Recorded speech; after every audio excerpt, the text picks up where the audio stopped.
الحمد للہ حمدا کثیرا والصلاة والسلام علی من ارسل بشیرا ونذیرا وعلی آلہ وصحبہ الذین يدخلون الجنة الذی لا يرون فیہا شمسا ولا زمہریرا اما بعد فاعوذ باللہ من الشیطان الرجیم بسم اللہ الرحمن الرحیم وقال لهم نبیهم ان آیت ملکہ ان یأتیکم التابوت فیہ سکینۃ من ربکم وبقیۃ مما ترک آل موسیٰ وآل ہارون تحملہ الملائکہ ان فی ذلک لآیۃ لکم ان کنتم مؤمنین صدق اللہ مولانا العظیم۔ حاضرین محفل، السلام علیکم ورحمۃ اللہ وبرکاتہ۔ اللہ رب العزت جل وعلا کی ہم پر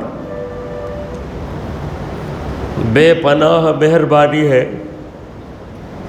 کہ اس نے ہمیں آقائے نامدار احمد مختار مدنی تاجدار دونوں جہاں کے سردار حضرت محمد مصطفیٰ رسول خدا صلی اللہ تعالی علیہ وآلہ وسلم کی بابرکت امت میں پیدا فرمایا۔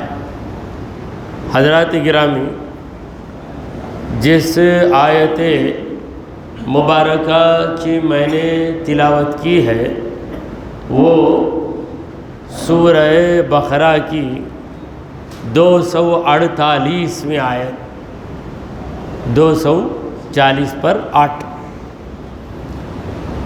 اس سے پہلے آپ نے واقعہ سنا کہ قوم بنی اسرائیل پر قوم عمالقہ کا تسلط ہو گیا، ڈومینیشن ہو گیا، اور عمالقہ کا ظلم اتنا زیادہ ہو گیا کہ بنی اسرائیل تنگ آ گئے، اور قوم بنی اسرائیل نے اس دور میں جو نبی تھے شمویل علیہ السلام، ان سے گزارش کی کہ اے اللہ کے نبی حضرت شمویل، آپ اللہ سے فریاد کر کے ہمارے لیے کسی بادشاہ کو مقرر کیجیے تاکہ ہم اس بادشاہ کے جھنڈے تلے اپنے دشمنوں سے لڑیں، اللہ کی راہ میں جہاد کریں۔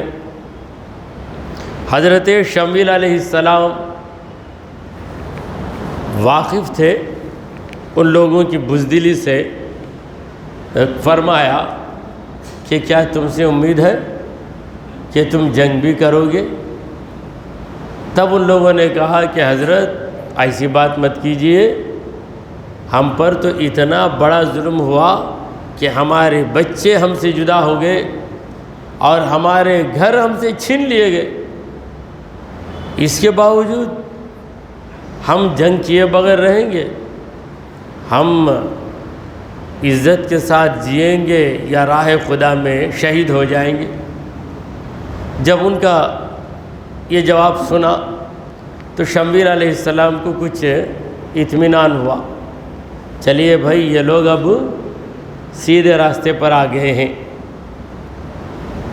شمویل علیہ السلام نے کہا کہ دیکھو بھائیو، اللہ تبارک و تعالی نے تمہارے لیے ایک بادشاہ مقرر کر دیا، وہ بادشاہ تمہاری ہی قوم کا ایک شخص، اس کا نام ہے طالوت۔ طالوت کو اللہ نے بادشاہ مقرر کیا، مگر یہ جو قوم تھی بنی اسرائیل، ان کی فطرت میں شرارت، نبی جب بتائیں تو سر جھکا کر بات نہیں مانیں گے، ٹیڑھا سوال، کراس کوسچن جب تک نہیں کریں گے کھانا ہضم نہیں ہوتا ان کا۔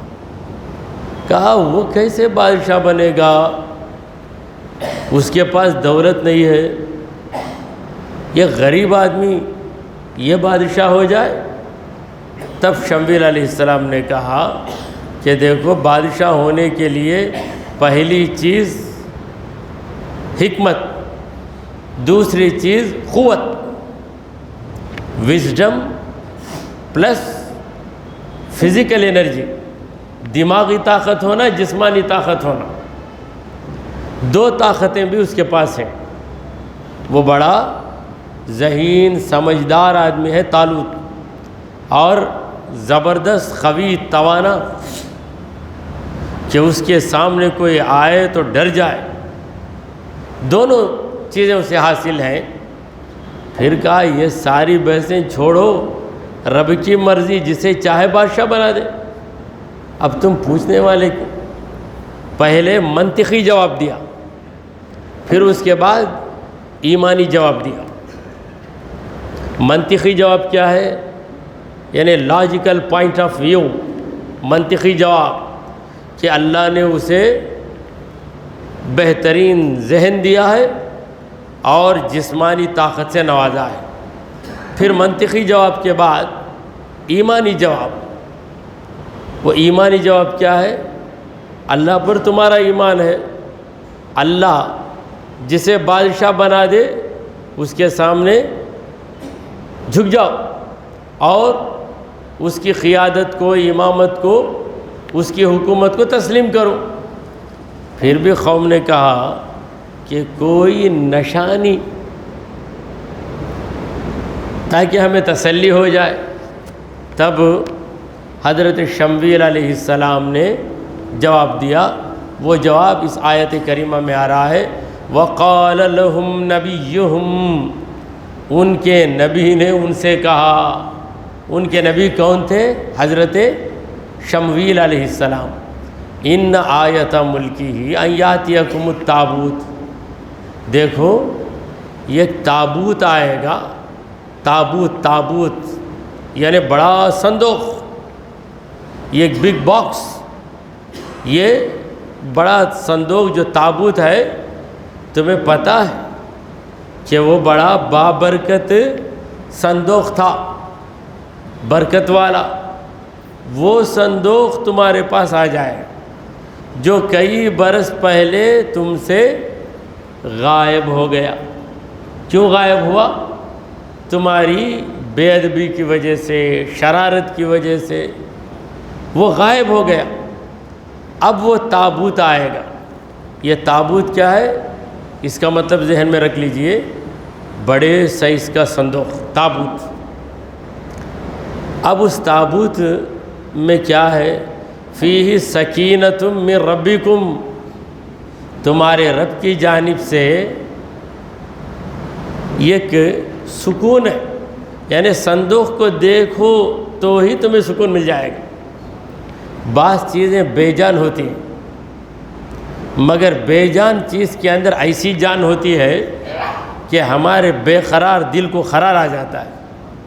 کعبۃ اللہ، آپ کعبے کے پاس جائیے۔ کعبہ کیا ہے؟ ایک اسٹرکچر، ایک عمارت، اس پر غلاف ہے، مگر آپ کعبے کو دیکھیں گے تو دل کو بڑا سکون، دنیا کا ہر غم بھول جائیں گے آپ۔ جو لوگ کعبہ دیکھے ہیں وہ جانتے ہیں، کوئی انکار نہیں کر سکتا۔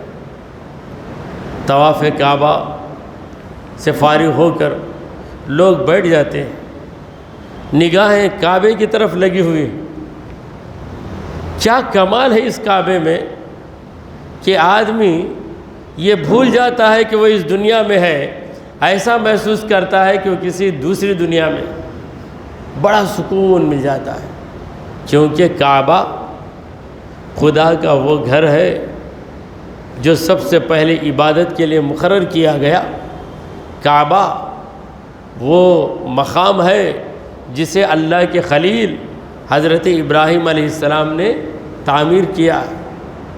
ہزاروں لوگ، کروڑوں لوگ اس کا طواف کر چکے ہیں، کر رہے ہیں۔ آپ مدینہ جائیے، سرکار دو عالم صلی اللہ علیہ وسلم کیا روضہ مبارک، اس پر ایک گنبد ہے، گنبد خضرا، گنبد خضرا، ہرے رنگ کا گنبد. تو گنبد پہ آپ نظر لگائیے، ایسا سکون ملتا ہے کہ آپ دنیا کو بھی بھول جائیں گے اور ہر غم بھول جائیں گے. ایسا محسوس کریں گے کہ آپ دنیا میں رہتے ہوئے جنت میں بیٹھے ہوئے. یہ سکون ملتا ہے، کوئی انکار نہیں کرتا. تو بہرحال بعض چیزیں بے جان ہوتی ہیں مگر متبرک ہوتی ہیں، ان میں بڑی برکت. تو اللہ تبارک و تعالیٰ ایک تابوت کے بارے میں کہہ رہا ہے کہ تابوت ایک صندوق، اس میں کیا ہے؟ فیہ سکینہ، اس میں دل کا سکون ہے. اور یہ دل کا سکون کہاں سے آ گیا؟ من ربکم، تمہارے رب کی جانب سے آ گیا. اسی طرح بزرگان دین کی چیزیں، کوئی اپنے شیخ کی خمیس کو لے لیتا ہے، میرے شیخ نے جو اللہ کے ولی ہیں وہ اس خمیس کو پہنے ہیں، وہ لے کے رکھ لیا. اس خمیس کو دیکھتا ہے تو دل کو سکون مل جاتا ہے، کیونکہ نسبت کیا ہے وہاں پر؟ نسبت ہے. بھاری سے بھاری خمیس کو دیکھا بھی تو پریشانی، مگر وہ پرانی خمیس کوئی اپنے استاد کا قلم لے لیتا، لے کر رکھ دیتا، پریشانی آئی قلم کو دیکھتا، یہ میرے استاد کا قلم ہے، استاد کے خیال میں کھو جاتا اور ساری پریشانی. تو یہ جو تابوت ہے اس کے اندر کیا تھا؟ اسے دیکھے، اسے کوئی دیکھ لے تو دل کا سکون مل جاتا. اس میں کیا تھا؟ اللہ نے فرمایا کہ وبقیہ، اس کے اندر آثار مبارکہ تھے. بقیہ کا معنی کیا ہے؟ چھوڑی ہوئی چیزیں. کوئی بزرگ اپنی چیز چھوڑ دیتا ہے تو وہ چیز کیا ہے؟ اس بزرگ کا اثر. اثر کا معنی نشانی. اثر کا ایک معنی ہے ایفیکٹ، دل پر بڑا اثر ہوگا میرے. میں سنا کہ آپ کی والدہ گزر گئی، بڑا اثر ہوا. تو یہاں اثر کا معنی کیا ہے؟ ایفیکٹ. دوسرا کیا بھائی؟ بارش ہوئی، بولتے کوئی بارش کا اثر ہی نہیں نا، وہاں کیا معنی اثر کا؟ نشانی. تو یہ لفظ اثر عربی کا لفظ ہے، اس کے دو معنی ہیں. عربی میں بھی دو معنی ہیں. ایک معنی اثر کا ہونا، ایفیکٹ، اور دوسرا معنی سائن یا علامت. تو اثر سنگولر، اس کا پلورل کیا ہے؟ آثار. اور ہم لوگ پلورل ہی استعمال کرتے، سنگولر استعمال کرتے نہیں. یہ کو بھی ہم پلورل کا لفظ ہی بولیں گے، وہاں پر ایک ہی ایک آثار ہے بولیں گے. حالانکہ آثار ایک نہیں ہوتا، ایک تو اثر ہوتا ہے، آثار اس کی جمع. اب یہ ساری باتیں میں کیوں بیان کر رہا ہوں؟ اس لیے کہ ہماری یہ جو محفل ہے صرف بیان کی محفل نہیں ہے. یاد رکھیے یہ ایک مدرسہ ہے، چھوٹا سا. یہ ایک مدرسہ ہے جس میں قرآن کی تفسیر کا سبق پڑھایا جاتا ہے. تو اس سے تعلق رکھنے والی تمام چیزوں کو آشکار کرنا، واضح کرنا، یہ لازمی ہے ہمارے لیے.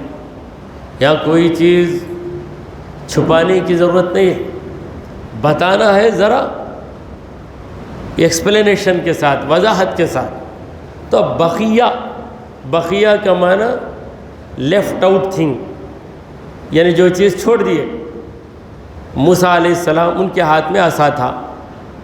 موسیٰ علیہ السلام کا انتقال ہو گیا تو وہ دنیا میں اپنا عصا چھوڑ کر گئے. تو یہ عصا کیا ہو گیا؟ حضرت موسیٰ کا اثر ہو گیا، ان کا بقیہ، ان کا آثار مبارک. چلیے میں بھی آثار ہی بول لیتا ہوں. کہتے ہیں کہ غلط العوامی صحیح. عوام کسی چیز کو کسی غلط لفظ کو بار بار بولے تو وہی صحیح لفظ ہو جاتا، وہ لفظ صحیح ہو جاتا. صحیح لفظ لائیں گے تو وہ غلط ہو جاتا. تو آثار حضرت موسیٰ علیہ السلام نے چھوڑ دیا۔ ہارون علیہ السلام کا امامہ تھا، ان کا انتقال ہوا تو امامہ رہ گیا ان کا، تو امامہ کیا ہو گیا؟ حضرت ہارون کا آثار ہو گیا۔ اللہ فرماتا ہے مما ترک آل موسیٰ و آل ہارون، موسیٰ علیہ السلام کی اولاد، ہارون علیہ السلام کی اولاد کے پاس آثار تھے، ان لوگوں نے چھوڑ دیے، اور ان آثار کو ایک بڑے باکس کے اندر جس کا نام ہے تابوت، اس کے اندر وہ چیزیں تھیں۔ روایت ہے تفسیر جلالین میں ہے کہ فیہ تصاویر الانبیاء، پیغمبروں کی تصویریں بھی تھیں اس کے اندر، چند پیغمبروں کی تصویریں۔ اس زمانے میں تو یہ تصویر تو نہیں تھی، فوٹو، لیکن ایسے ایسے مصور تھے کہ آدمی کو دیکھیں گے تو ہو بہو ڈرائنگ کر دیں گے۔ ڈرائنگ یعنی تصویر کشی، کیسے؟ قلم کے ذریعے۔ آج بھی CID CBI ڈپارٹمنٹ میں ایسے آدمیوں کو رکھتے ہیں، تو ان کا کام کیا ہے؟ ایک آدمی کے چہرے کو دیکھیں گے، دیکھ کر آنے کے بعد ویسا ہی ہو بہو اسکیچ کر دیں گے، پین میں یا پینسل میں بنا کر دیں گے۔ وہاں پر اس آدمی کو ہم نے دیکھا، کیونکہ وہاں فوٹو پکڑیں گے تو پتہ چل جائے گا۔ دیکھ کر آنے کے بعد یعنی 1-2 دن بھی چلا جائے تو ان کے دماغ میں وہ قوت ہوتی ہے کہ وہ چہرے کو یاد رکھتے ہیں، اور وہ چہرہ جوں کا تو چھوڑا دیتے ہیں۔ ہمارے ایک دوست تھے، عمر میں ہم سے بڑے تھے، وہ بتاتے کہ میں اس ڈپارٹمنٹ میں ہوں، CBI میں ہوں، میرا کام یہ ہے، دیکھیں ان کو تو آپ سمجھیں گے کہ ایک دیوانہ آدمی ہے، پرانے کپڑے، مگر وہ کمال تھا ان کے اندر۔ انہوں نے خود بتایا ہم کو، تبھی مجھے پتہ چلا۔ تو پیغمبروں کی تصویریں ان کے عاشقوں نے بنا کر رکھی تھیں، اور اس کے علاوہ موسیٰ علیہ السلام کا عصا، ہارون علیہ السلام کا امامہ، اور توریت کی وہ تختیاں جو موسیٰ علیہ السلام پر اتاری گئی۔ موسیٰ علیہ السلام پر تختیاں اتری تھیں، پلیٹس، ان تختیوں کو انہوں نے یوں ہی محفوظ رکھا۔ وہ دنیا کی تختی نہیں تھی، یوں ہی اتری تھی۔ ان تمام چیزوں کو ایک بڑے باکس کے اندر رکھ کر اسے بند کیا گیا۔ وہ بنی اسرائیل کے پاس تھا۔ بنی اسرائیل کو جب بھی پریشانی آتی یا مصیبت آتی تو اسے دیکھتے، اس کا دیدار کرتے، اور اس سے صندوق کے پاس کھڑے ہو کے دعا کرتے، اے اللہ تو میری یہ پریشانی کو دور کر دے۔ کہاں کھڑ کے دعا کرتے؟ صندوق کے پاس۔ صندوق میں اللہ والے کی نشانیاں ہیں۔ پھر جب جنگ ہوتی، جنگ کے موقع پر بھی بنی اسرائیل کیا کرتے؟ وہ تابوت کو رکھ دیتے، رکھ کر دعا کرتے تو وہ تابوت اٹھ جاتا، اوپر اڑتا کا مطلب فرشتے اسے لے کر چلے جاتے۔ جانے کے بعد جنگ تو جاری رہتی ہے، اچانک آواز آتی۔ کہاں سے آواز آتی؟ تابوت میں سے۔ آواز آتے ہی یہ بنی اسرائیل سمجھ لیتے کہ اب ہمیں کامیابی مل گئی ہے، ہمیں کامیابی مل گئی۔ ایسی عجیب و غریب چیز تھی وہ۔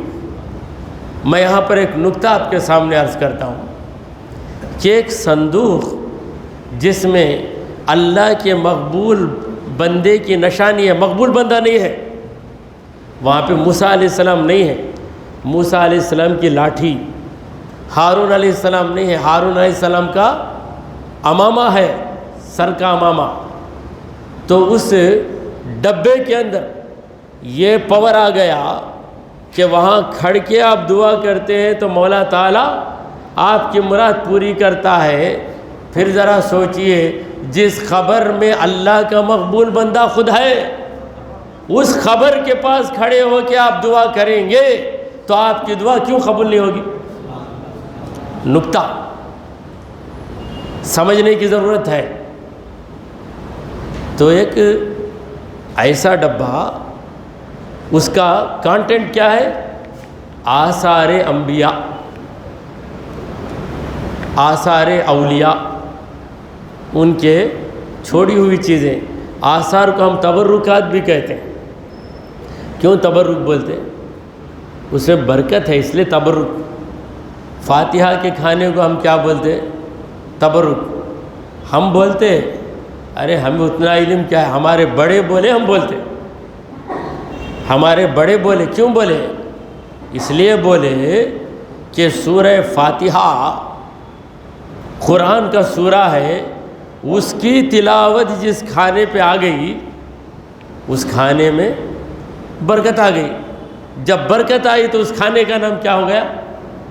برکت والا کھانا، تبرک۔ سحری کو بھی ہم تبرک کہتے ہیں، بھائی سحری کا کھانا ہے کھائیے، یہ تبرک۔ کیوں؟ حدیث پاک میں ہے تسحروا، اے مومنو سحری کھایا کرو، سحری کے بغیر روزہ رکھ لوں گا تو یہ فضیلت والا روزہ ہے مت سمجھو۔ اگر تم سو گئے سحری کو نہیں جاگے تو بات الگ، سحری کا اہتمام کرو، تسحروا، سحری کا اہتمام کرو، جاگو، کھاؤ۔ کیوں؟ فَإِنَّ فِي السَّحُورِ لَبَرَکَةٌ، سحری کے اندر ایک برکت ہے جو دوسرے کھانے میں نہیں۔ کیوں؟ سحری کو نسبت ہے روزے سے، اور روزے کو نسبت ہے خدا کی عبادت سے، تو نسبتوں سے حیثیتیں بدل جاتی ہیں۔ تو یہاں تابوت، اس کے اندر کیا ہے؟ پروردگار نے کہا کہ اس کے اندر دل کا سکون ہے۔ دل کے سکون کے لیے آدمی کیا کیا نہیں کرتا۔ یہاں سے چلے گیا، کہاں بھائی؟ ریسارٹ میں ہوں حضرت۔ کہ بھائی ریسارٹ؟ بھائی کو کرونا آ کو اب بھی اچھی ہوئی کیا؟ بڑا بے قرار ہے اس کا دل، وہ چاٹ ہو گیا۔ کیا ہو گیا؟ وہ چاٹ ہو گیا۔ کہاں گئے؟ ریسارٹ میں جا کر ہوں۔ کیا واسطے بھائی وہاں کیا ہے؟ دل کو سکون ملتا ہے۔ تو دل کے سکون کے لیے آدمی کیا کیا کرتا؟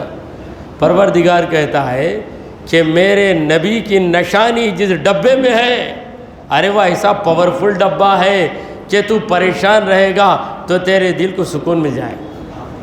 قرآن کیا ہے؟ نن کین آبجیکٹ میں، کوئی آبجیکشن نہیں کر سکتا۔ فیہ سکینۃ من ربکم، لفظ با لفظ ہم پیش کر رہے۔ فیہ، اس ڈبے کے اندر، سکینۃ، دل کا سکون ہے۔ اور یہ دل کا سکون کہاں سے آیا؟ من ربکم، تمہارے رب کی جانب سے آیا۔ وبقیہ، اور آثار ہیں، بقیہ یعنی باقی چیزیں۔ پیغمبر دنیا سے گئے، ان کی باقی چیزیں ہیں۔ مما ترک آل موسیٰ و آل ہارون، موسیٰ کی اولاد، ہارون کی اولاد نے چھوڑا۔ تحملہ الملائکہ، فرشتے اسے لے کر چل رہے ہیں۔ تو شمویل علیہ السلام نے کہا کہ فرشتے لے کر وہ صندوق تمہارے پاس پہنچائیں۔ جب تم صندوق کو دیکھو گے تو تمہیں یاد آ جائے گا کہ اس صندوق کے کیا کیا کرشمے تھے، مگر تمہاری شرارت کی وجہ سے اللہ نے اس صندوق کو تم سے کیا کر دیا؟ چھین لیا، غائب کر دیا۔ اب وہ آ جائے گا۔ تو ایک انہونی چیز، انہونی، ان ایکسپیکٹڈ، انبلیویبل، یعنی وہ صندوق پھر آئے گا، تمہیں اس کی امید بھی نہیں، تم خواب میں بھی نہیں سوچ سکتے۔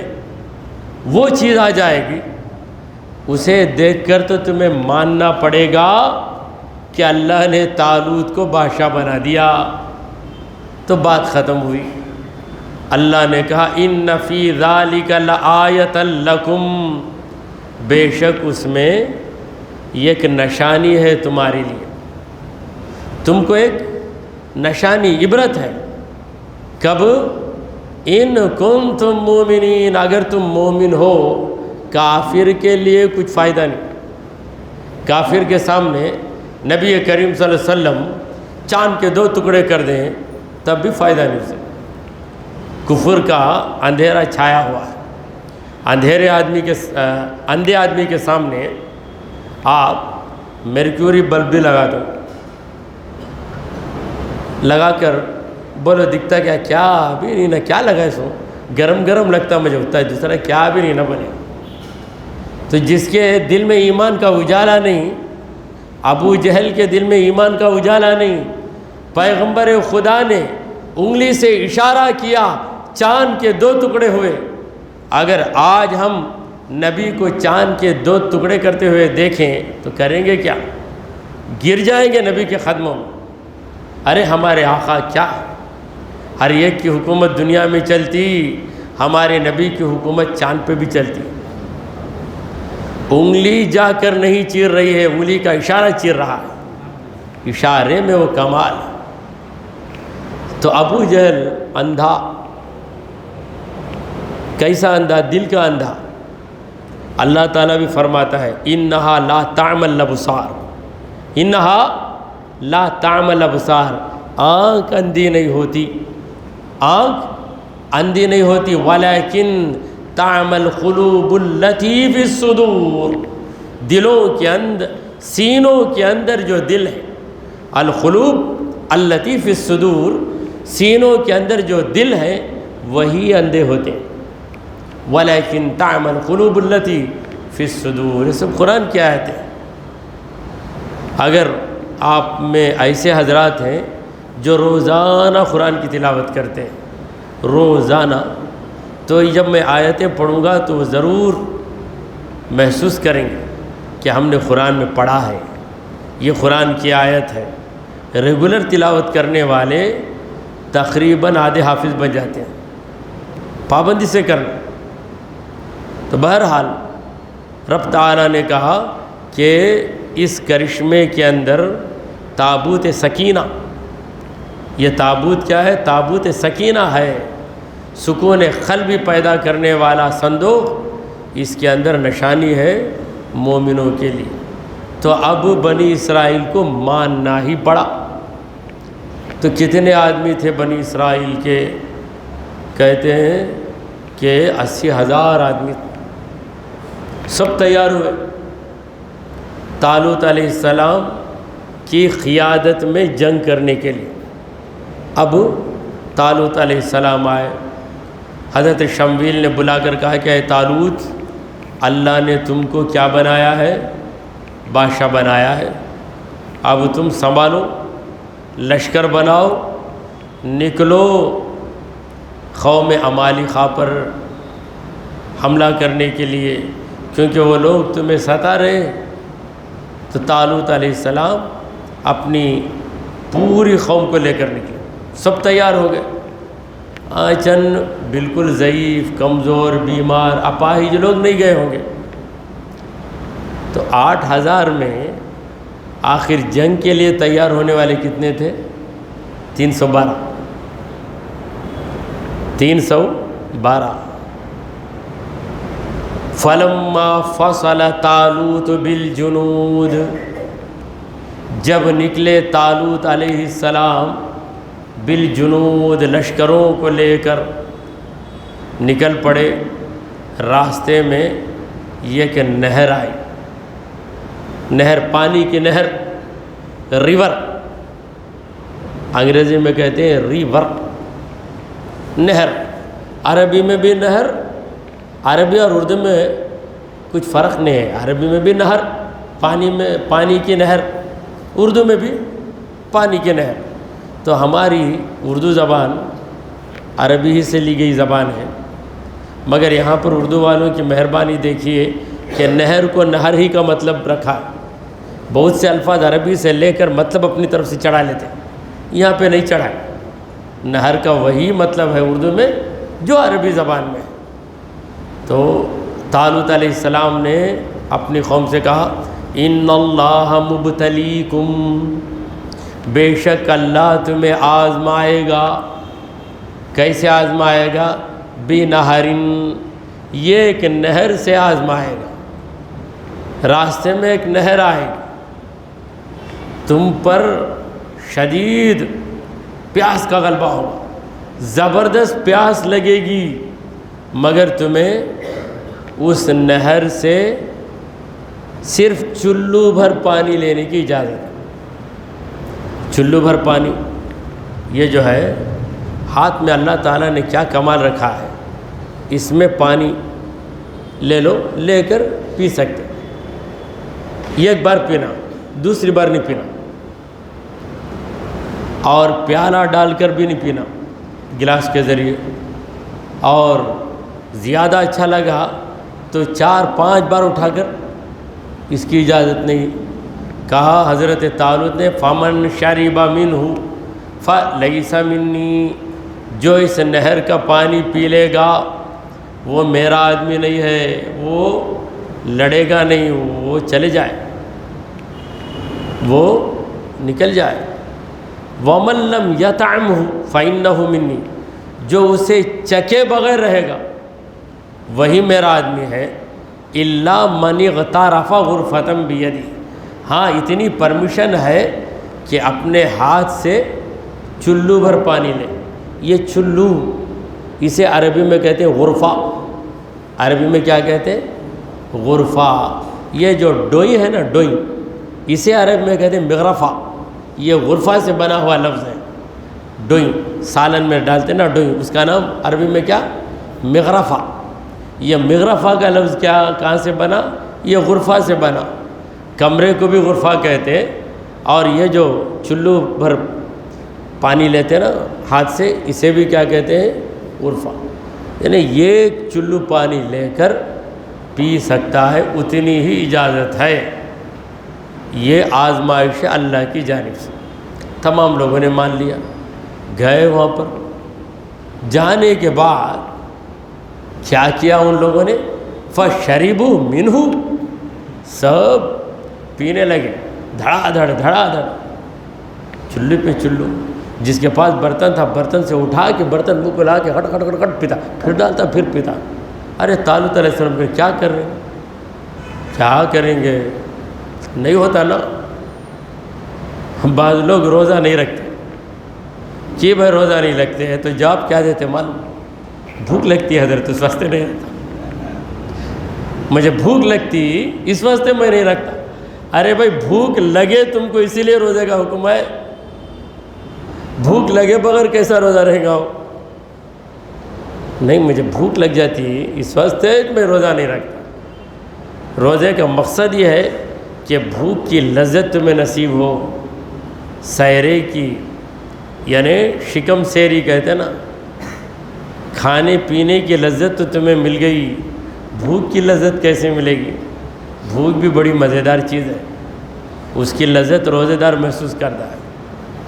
4-5 ہو گئے، عصر کی نماز سے بھی فارغ ہوئے، ابھی افطار کے لیے تھوڑا سا وقفہ ہے، زبردست بھوک لگتی۔ اس بھوک کے اندر لذت، کیا لذت؟ جسمانی لذت تو ہے، ایمانی لذت کیا ہے؟ ایمانی لذت، میرے مولا تو نے کھلایا، تیرے بندے نے کھایا، اب تیری پسند یہ ہے کہ میں بھوکا رہوں، بھوکا رہنا ہی مجھے پسند ہے۔ اگر تم میری بھوک سے راضی ہے تو میں بھوکا رہ کے تجھے راضی کروں گا۔ یہ احساس ایمانی لذت پیدا کرتا ہے، یہ احساس روزے دار ہی محسوس کر سکتا ہے۔ دوسرے وقت بھی بھوک لگتی ہے تو ہمیں کیا آ جاتا ہے؟ ٹینشن آ جاتا، روزے کی حالت میں اٹینشن آ جاتا۔ ارے روزہ بھائی، اٹینشن میں رہتے، کیا بھی نہیں کھانا، روزہ ہے، ٹھہرو ذرا وقت ہے، مگر روزہ نہیں تو بیوی پر ٹینشن، ہوٹل میں بیٹھ کے ٹینشن ہو جاتی، سپلائر کیا طاقت ہے، اب تک لایا نہیں، وہ بتا تیار کرتا ہوں صاحب، تیار کرتے کرتے مر جا رہے، تو کب لا کے رکھتا ہوں، مجھے بولتے، ٹینشن آ جاتی۔ تو سنیے، اب ان لوگوں نے کیا کیا، طالوت علیہ السلام نے تو منع کر دیا، کہا کہ پانی پیے بغیر رہے تو بہت اچھا، اگر ویسا ہی پینا ہے تو لمیٹڈ پرمیشن، وہ لمیٹڈ کیا ہے، محدود پرمیشن، چلو بھر پانی چھا۔ فشربوا منہ، تو ان لوگوں نے پی ہی لیا، الا قلیلا منہ، مگر کم لوگ بچے۔ کہتے ہیں کہ سب پی پی کر لڑک گئے وہاں، یعنی پانی پینے کی وجہ سے اتنا بے قابو ہو کر پیے کہ بوجھل ہو گئے، یعنی چلنے بھی نہیں ہو رہا ہے، ذرا پڑ جاتے نا ہمیں، ذرا لیٹ کر آتے، ایسا بولے۔ طالوت علیہ السلام کہا کہ تم نے all of you are rejected, جاؤ تم ہمارے ساتھ نہیں آ سکتے، اور جو پانی نہیں پیے دے آر سلیکٹڈ، تم لوگ چلو۔ 313 آدمی، تو کتنے ہزار رک گئے، اب گئے۔ فلما جاوزہ هو والذین آمنوا معہ، تو اس کے بعد کیا ہوا اگلی آیتوں میں بیان آ رہا ہے، تو کافی وقت ہو گیا ہے، تو اسی پر ہم بات کو ختم کرتے ہوئے انشاءاللہ العزیز آئندہ محفل میں اس کے بعد کیا ہوا، جنگ کیسے چلی، یہ ساری تفصیلات آئندہ محفل میں عرض کریں گے۔ دعا کیجئے کہ پروردگارا ہم نے جو کچھ کہا اور سنا اسے قبول فرما لے۔ اے اللہ ہمارے گناہوں کو معاف فرما، ہماری خطاؤں کو درگزر کر دے۔ اے رب کریم ہم پر تیری رحمت نازل فرما۔ اے اللہ ہمیں سیدھے راستے پر چلا، تیرے انبیاء اور تیرے اولیاء کے راستے پر چلا۔ اے رب کریم ہمارا خاتمہ ایمان کی حالت پہ فرما۔ وصلی اللہ تعالی علی خیر خلقہ سیدنا مولانا محمد وعلی آلہ واصحابہ اجمعین۔